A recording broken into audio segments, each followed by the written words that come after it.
cómo contar que mi país se desangra, cómo ocultar que Hola, esto cordial nos saludo para todos quienes nos escuchan en nuestras redes sociales, continuando con esta serie de podcast titulada Bibliotecas para la Paz y conversando con una invitada el día de hoy. Ella es María Antonia Soto. Ella trabaja en el Museo de Ciencia Corporación Parque Explora en el área de equidad y accesibilidad. Ella nos va a estar contando su experiencia con su proyecto de grado, que fue relacionado con visibilizar y investigar a profundidad todas esas experiencias y cómo marcó el conflicto armado en nuestra ciudad a la población con discapacidad auditiva. Entonces le damos la bienvenida a María. Yo soy María Antonia Soto, soy trabajadora social de formación, también soy intérprete de lengua de señas y pues hice una maestría en educación inclusiva e intercultural. Y actualmente trabajo en 2 lugares, en el Parque Explora como profesional de accesibilidad y equidad y en la Universidad de Antioquia como intérprete. Bueno, y adentrándonos en la conversación, María, cuéntanos sobre qué fue lo que motivó esta investigación, por qué visibilizar justamente lo que pasó con el conflicto armado en Colombia y la población sorda. Cuéntanos. Cuando estaba estudiando trabajo social, empecé a acercarme a las comunidades sordas más o menos como en 3er semestre y ahí conocí a varias personas sordas.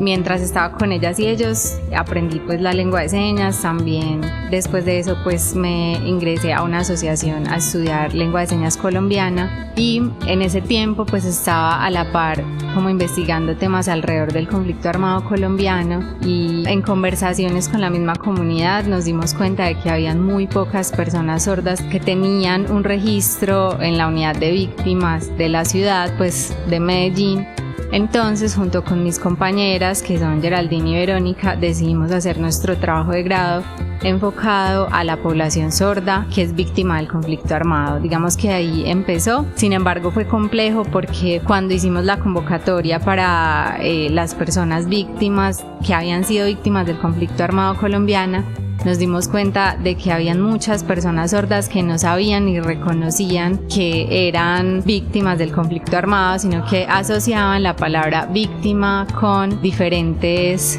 situaciones de vulnerabilidad que vivían en su cotidianidad, pues como una situación de abuso, un robo, entre otras cosas. Entonces digamos que eso implicó también hacer un proceso pues como formativo a la par de hacer un proceso investigativo.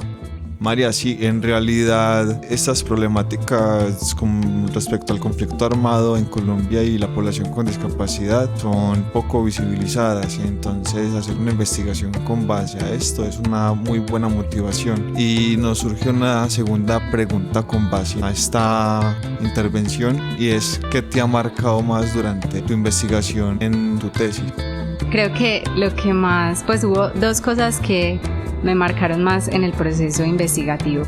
La primera era que yo no quería hacer una investigación sin tener un compañero o una compañera sorda que investigara conmigo ese tema, porque digamos que históricamente con todas las comunidades que han sido nombradas como minorías o comunidades marginales o vulnerables, pues que es una forma en la que han sido como categorizadas, ocurre mucho que las personas tienden a hacer lo que hemos llamado como extractivismo académico. Entonces uno de los retos más grandes era cómo involucrar a las personas sordas en el proceso investigativo sin que fuera un proceso en el que yo extrayera simplemente información,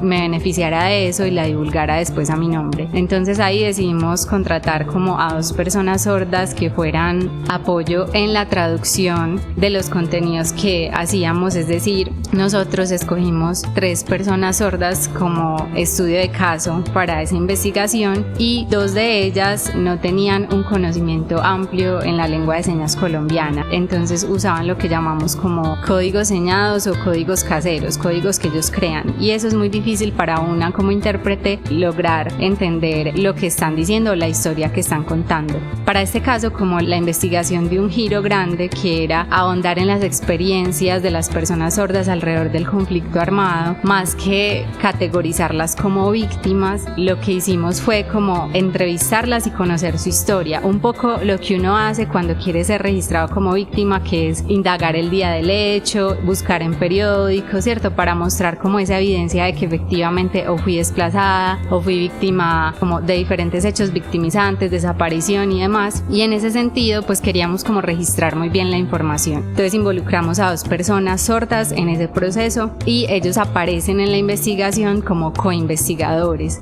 aunque pues digamos que no es un proceso muy oficial, ¿cierto? Entonces como que eso fue un reto grande. Y el segundo fue cómo no imponer desde el logocentrismo, o sea, desde la palabra, desde el español oral y escrito, una forma de concebirse a sí mismas y a sí mismos como personas sordas víctimas del conflicto armado. Es decir, la palabra víctima surge de un contexto colombiano mediado por la lengua oral. Eso quiere decir que si yo les decía como tú eres víctima del conflicto armado, cuando ellos no se concibían a sí mismas y a sí mismos como víctimas, era imponer sobre ellos una forma de categorizarse. Entonces como que eso fue difícil, pensar cómo lograr no imponer el español cuando ellos contaban sus historias, no imponer esa palabra de víctima, sino que ellos mismos, incluso desde su lengua, pudieran como darle un significado a la experiencia vivida. Bueno, y continuamos con este tercer podcast, Bibliotecas para la Paz, hablando con María Antonia Soto, quien hizo una investigación de su proyecto de grado acerca del conflicto armado colombiano y cómo las personas con discapacidad auditiva o sordas vivenciaron todo este conflicto. María, ahora cuéntanos sobre esas historias que trazan la investigación, cómo se desarrolló justamente todo este proceso de experiencia a la población sorda y quienes lo vivieron en vivo y en directo. ¿Cómo fue poder escuchar esas historias o poderlas leer en lengua de señas como tal? En la investigación, al inicio, logramos como encontrar alrededor de 6 personas sordas que habían tenido experiencias o que habían vivido hechos victimizantes en el marco del conflicto armado colombiano. Sin embargo, pues debíamos priorizar por el alcance de la investigación, entonces elegimos a 3 personas sordas. En la investigación sus nombres pues no aparecen, son anónimos porque varios de ellos tuvieron relaciones cercanas con diferentes grupos armados y pues no queríamos como revictimizarlos o también poner sus casos o las situaciones que habían vivido como pues en el ojo de las personas. Entonces era muy interesante porque para mí, pues desde mi opinión subjetiva, comprender cómo ellos habían sufrido ciertos hechos victimizantes era totalmente distinto. Por ejemplo, uno normalmente escucha a una persona oyente mencionar como no, es que yo escuché mucha bala, ¿cierto? Y entonces eso para mí fue impactante, fue doloroso, tenía susto de que mataran a mi familia, pero recuerdo mucho 2 casos que me marcaron en ese proceso. Uno fue de una chica que le tocó vivir pues como varias de las operaciones, Operación Orión y bueno, otras operaciones que se dieron en el marco de este proceso. Y ella contaba que un día estaba caminando por su barrio y todo estaba muy vacío, pero ella estaba caminando muy tranquila, cuando de un momento a otro de una casa, como de una ventana, le alzaban las manos y le decían como venga, y ella fue a la casa y de una la metieron a la casa, y cuando ella giró y miró por la ventana habían un montón de helicópteros, de personas con trajes por ahí corriendo, y ella no se había dado cuenta de lo que estaba sucediendo. Entonces ahí podríamos identificar que su experiencia alrededor de ese conflicto está muy marcada por lo visual, y eso hace que se omitan ciertas situaciones que para nosotros son impactantes. Ella, por ejemplo, mencionaba que algo que le impactó mucho también es que una vez habían muchos disparos y ella ya había tenido hace poco a su bebé y se tenían que esconder debajo de la cama, y la bebé lloraba y lloraba y lloraba, y lo que más a ella le preocupaba era que tenía el tetero de la bebé en la cocina y no podía ir por el tetero. Entonces como que para ella fue muy impactante el hecho de ser madre y no poder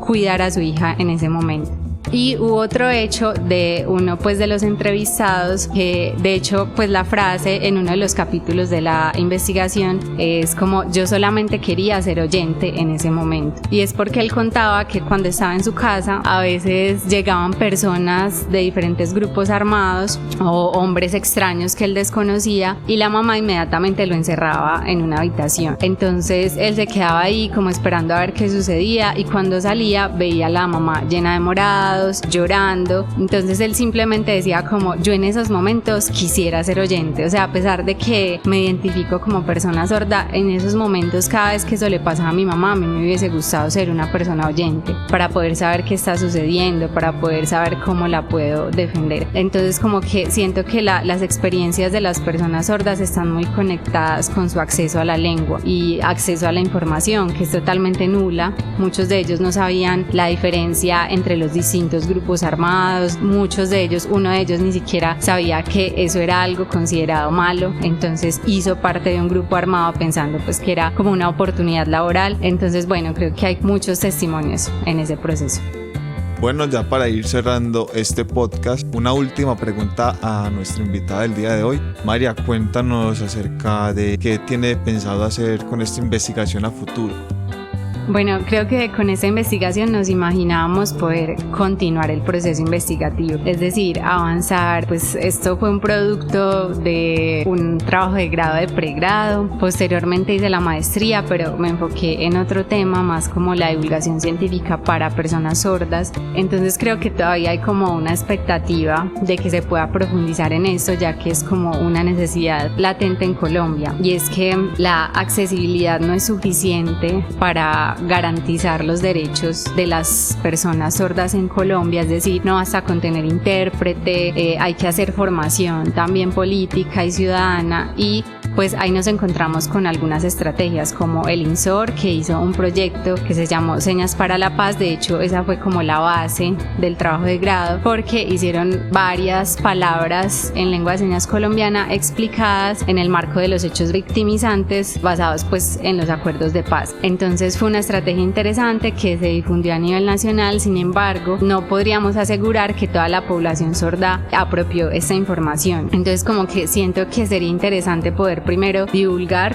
algo que me ha pasado, y es que es muy bello también que en la Universidad pues de Antioquia, donde trabajo, muchas personas sordas han utilizado esta investigación como referente para sus procesos de estudio en la universidad, y es solamente por una razón, y es que mi investigación tiene una versión adaptada en lengua de señas colombiana. Entonces es muy extraño que las investigaciones sobre personas sordas estén no solo en español sino también en lengua de señas. De hecho, las puedo contar con los dedos, o sea, como que investigan a la población, pero la investigación no la traducen a su lengua nativa, lo cual pues me parece muy incoherente, porque al fin y al cabo esos procesos son de ellos y para ellos y con ellos, ¿cierto? Entonces como que ver que las personas sordas referencian esa investigación porque es a la única que pueden acceder, no sé, les interese o no el tema, es a la única que pueden acceder en su lengua, creo que me motiva mucho a pensar que estas historias se pueden contar en otros contextos, no sé, a modo de una novela gráfica, algo que sea accesible para la población sorda y puedan reconocer que también en sus pares y en su comunidad hay historias por contar que han sido invisibilizadas por la falta de acceso a la lengua mayoritaria.